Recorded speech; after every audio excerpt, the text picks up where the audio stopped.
Brands Hatch, July 1972, and the stage is set for the big event on Britain's motorsport calendar, the John Player Grand Prix. The World Championship couldn't be more finely balanced. 6 races have been run, and Emerson Fittipaldi leads by 13 points from the reigning champion Jackie Stewart. But the Scot won the last round, the French Grand Prix, and the tension in the John Player camp is tremendous. At least the Black and Gold Brigade had one enormous psychological advantage, and has already won at Brands Hatch this year, and that victory in the Race of Champions means that the mechanics know the correct suspension and wing settings and those all-important tyre pressures. Practice is always a time for teamwork, a time for consultation between Colin Chapman and his champion-to-be, with the mechanics translating suggestions, doubts and criticisms into hard technical realities. A tweak here, a change there, the constant search for perfection. Perfection to be measured in fractions of a second. As the practice grew more and more intense, how confident were the John Player equipe? Team manager Peter Ward. It's a lot easier to win when you're winning, and it's a lot harder to win when you're not winning. This is all bound up with a number of factors, but one of the most important is the morale of the team. And that's not just the racing mechanics, that's everybody. The administrators, the designers, the office staff. When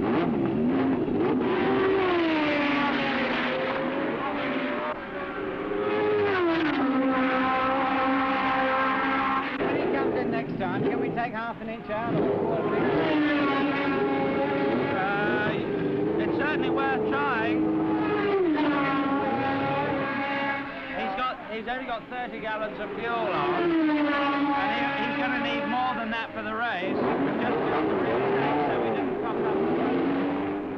The one thing about 1972 for us has been that we have the most fantastic crew, not only at the racetracks, but also back at the ranch, who are really prepared to throw in everything they've got.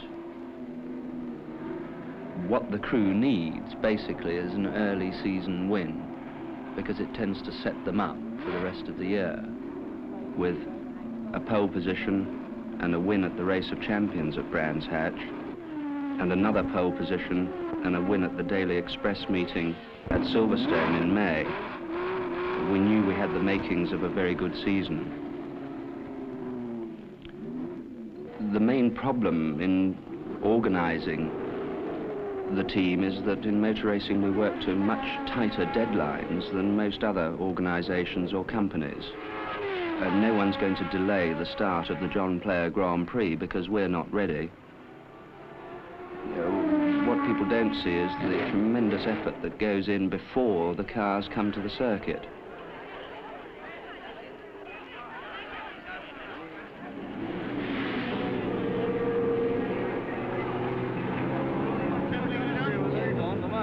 Too much oversteer. Understeer. Understeer with these.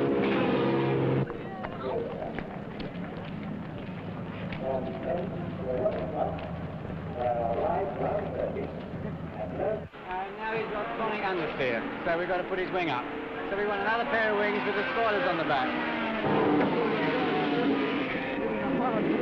And although here at Brands we're only 120 miles from our home base, we still have to get here with 3 race cars, 15 or 16 personnel, 4 or 5 tons of equipment and spares. And we have to know where everything is and what's happening to it and where people are at any moment of the day or night.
As we arrived at Brands Hatch after the French Grand Prix,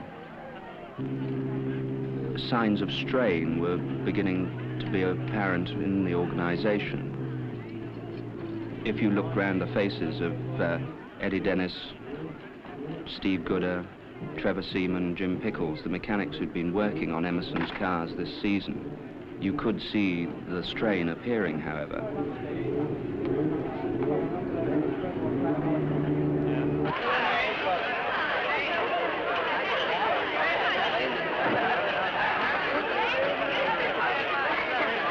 What time are they supposed to be out there then? Well, I want to be ready to roll up there about 11:30.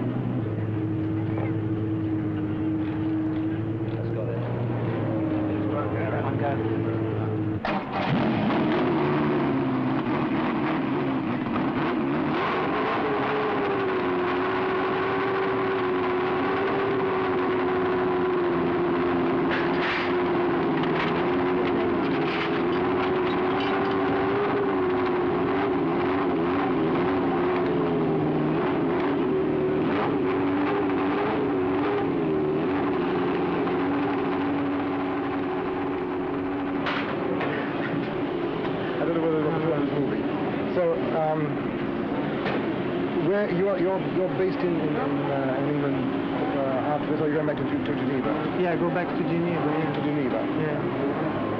Well, I'll talk to Colin and see if it was possible for us to come to see you, or you could come and see us up in Nottingham at the Fairs factory.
At the wheel of the big engine Capri in saloon, in pre-Formula saloon, is apparently driving Allman Blackbird's Capri.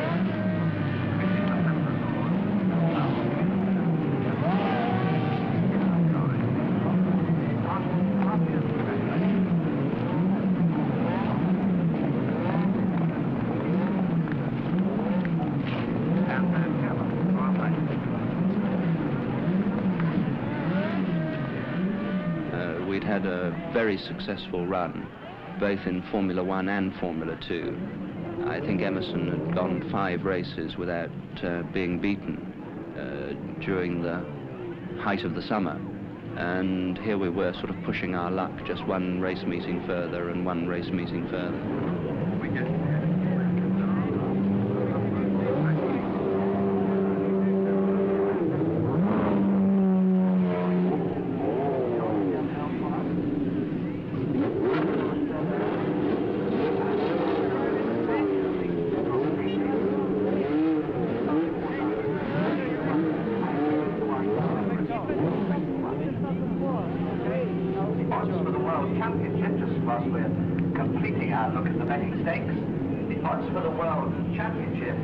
Emerson Fittipaldi is rated 2-1 on for the World Championship.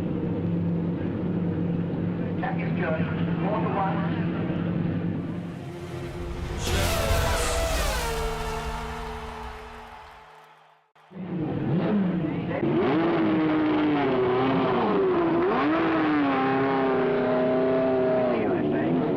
It was very tense.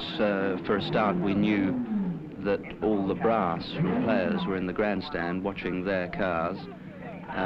It was very tense because of the championship situation.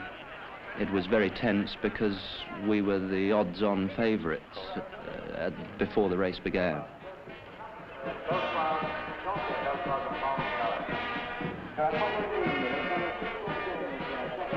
What was the race really like for the men in the machines?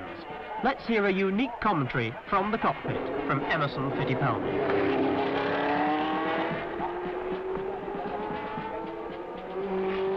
I was very happy that I was very happy that I was on the outside of the front row, because it's the best place to start in brands. It was a lot of pressure in this race, because to be the John Player Grand Prix, and for me to have a John Player special, to be in England, and but you know, I feel a lot of confidence before the race, and was everything going very well. I tried very hard on the start to give a good start, but it was very funny because Jack Hicks knew that he was thinking the same way that I was thinking, to try a good start, and we both jumped the start, but he jumped before me.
And Jack Hicks got the lead,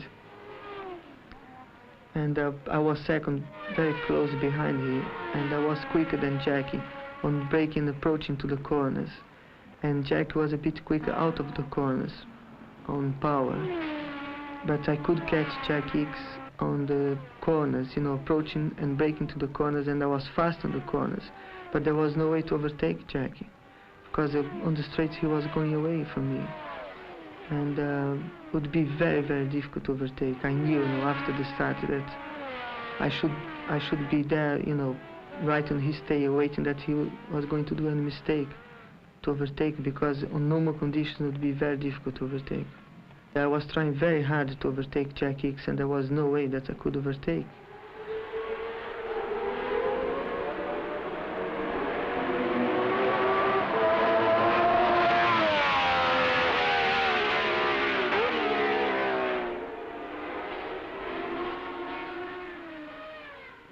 And there was a place that I always was catching a lot on Jackie, approach to Druids, and I tried to brake as late as I could brake.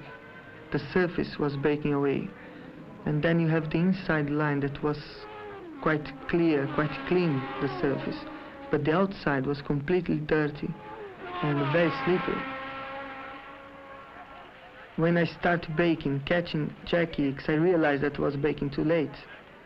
You can spin easily and very quick on a Formula 1 car. I went very wide on the corner, and I get on the dirty part of the track.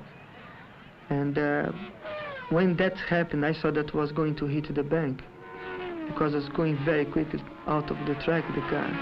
And when the car slowed down a bit, I had a response from the steering, and then I keep going very wide in the corner. And, you know, with the side of my eyes, I saw Jack Stewart going by.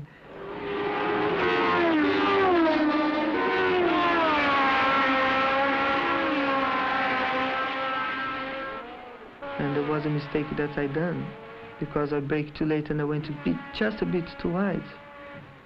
And could cost me the race. But luckily I could come back. And then I tried to catch both Jackies in front of me. Jack Stewart was, you know, trying very hard. And Jack went a bit too wide too on the braking. And he braked a bit too late approaching to the droids. And he done exactly the same mistake I done. And I managed to go out of the corner in front of Jackie. And then, you know, I was again to second place, and I was trying very hard now to catch Jack Hicks. I could not overtake Hicks. And there was coming a lot of smoke from his car.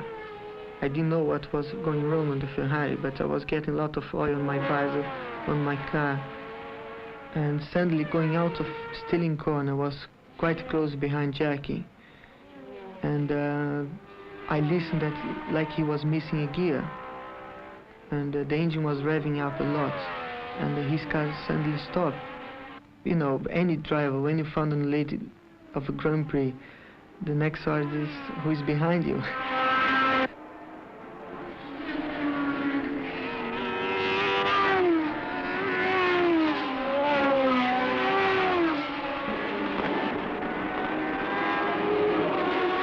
And I really, on the last 15 laps of the race, I really concentrate to drive very much on the limit and to drive very hard, trying to go away from Jackie.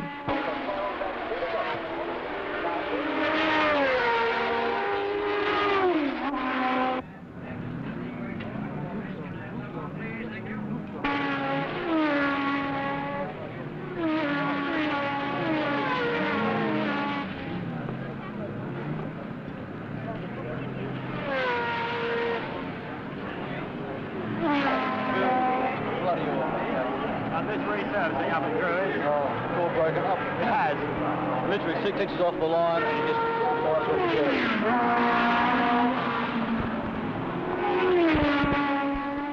And the winning Grand Prix, you know, the last few laps is when you are in the lead. It really takes so long to finish these laps, you know. Emerson Fittipaldi wins.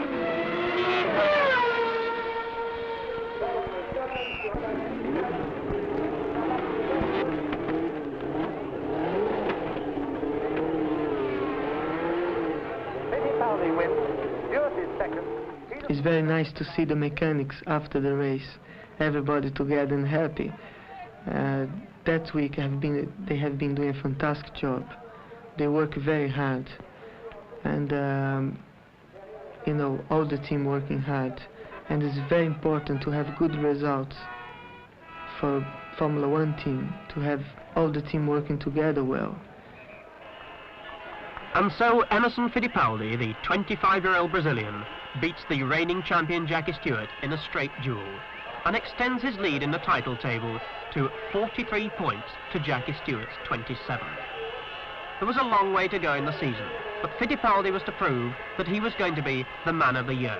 He won the Austrian Grand Prix and then went on to win the title in the Italian Grand Prix. He became the youngest champion in the history of motorsport, and the first Latin American champion since the great Fangio in 1957.